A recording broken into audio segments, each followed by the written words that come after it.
সব কিছু ছেড়ে আমাদের সাথে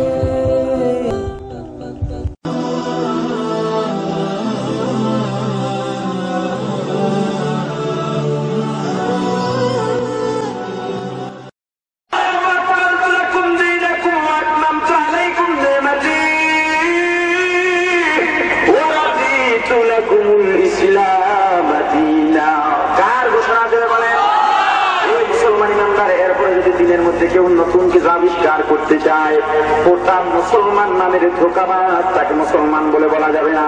ও মুসলমানদের বন্ধু নয়, মুসলমানদের শত্রু। ঠিক ঠিক ইসলামের মধ্যে ইবাদতের নামে, নবীজির সম্মানের নামে মন গড়া কিছু ঢুকাইয়া আবার যেমন গ্রহণ করাদের মধ্যে বর্তমান বাংলা জমিনে ফাঁস নারায়ণগঞ্জে এনায়েতুল্লাহ আব্বাসী।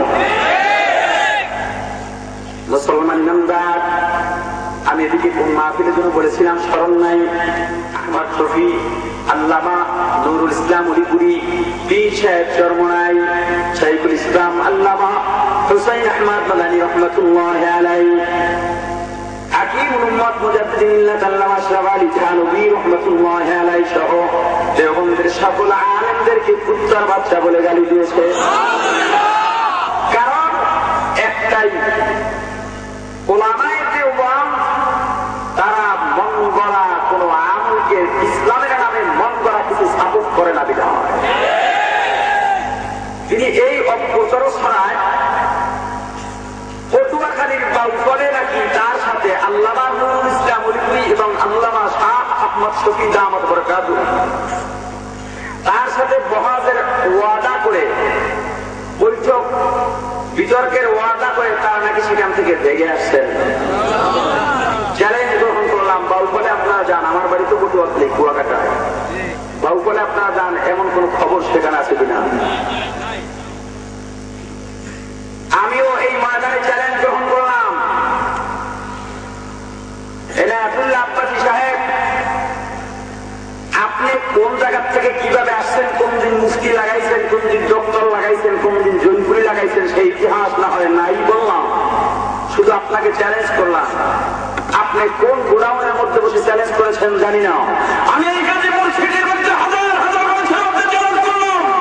আল্লাহ আহমদ শফি, পীর সাহেব চরমনাই, আল্লাহ নুরুল ইসলাম উলিপুরির প্রয়োজন নেই, আপনাকে চ্যালেঞ্জ করলাম। ঢাকার যে কোনো জনসমুদ্রের মধ্যে আপনি বিস্ফোর সাথে যদি চ্যালেঞ্জ করতে চান করতে পারেন, আমি একাই আপনার জন্য যথেষ্ট।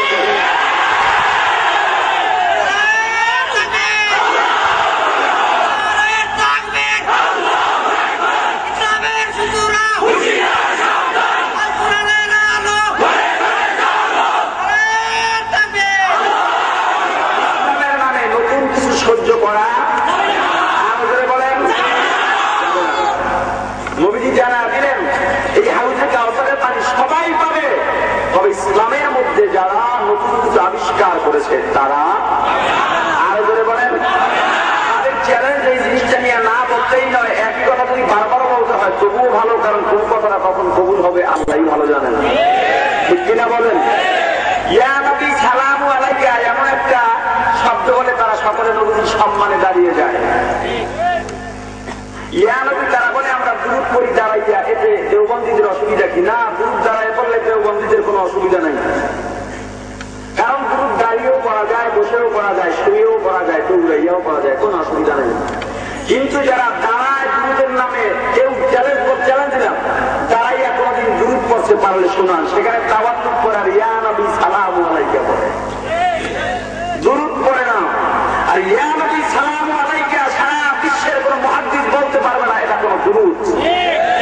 এটা দুরূদ নয়, এটা ব্যাকরণগত, শব্দগত, অর্থগত ভুলে ভরা একটা সালাম, ভুলে ভরা সালাম। দেওবন্দীদের বিরুদ্ধে যদি কেউ কিছু বলে আমল করে সহ্য করা হয় না, দেওবন্দীদের বিরুদ্ধে আমল চলতে তাদের কবর রচনা হয়।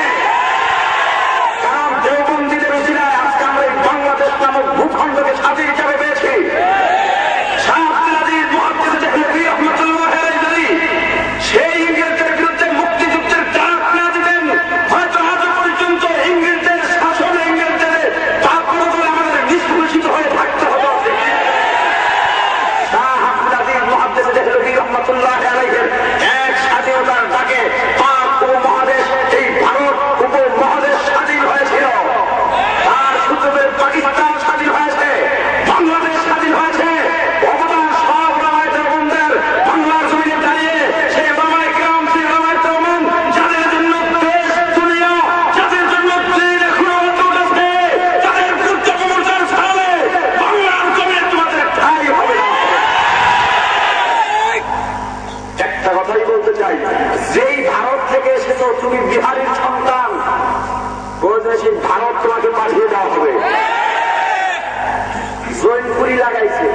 আপনারা বাংলাদেশি জাপান বুঝেন?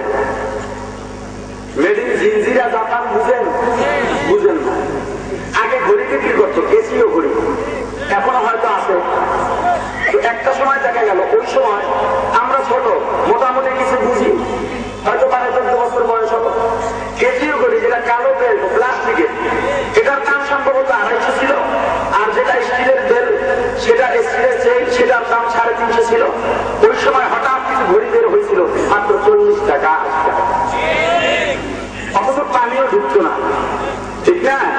দোকানদারের কাছে গিয়ে বলতো একটা কেসিও ঘড়ি দাও, এখানে টিস্যু রাখেন, একটা ঘড়ি দেন। ঘড়িটা দিল, পিছনে লেখা জাপান, ঘড়ির অপর সাইডে কি লেখা? কাবারের উপরে জাপান লেখা থাকে না? ক্রেতা দোকানদারকে জিজ্ঞাসা করে দাম কত? কয় মাত্র 40। কয় ভাই এটা কি আসল জাপান না মেড ইন জিনজিরা জাপান? কারণ আসল জাপান হলে তো 40 টাকা হতো না, ঠিক কিনা? এই আব্বাসী সাহেব ওই মেড ইন বাংলাদেশি ঘড়ি, বুঝেন নাই? ইসলামের নামে অত প্রচারক সহ্য করা হবে না, নব আবিষ্কৃত কোনো কিছু সহ্য করা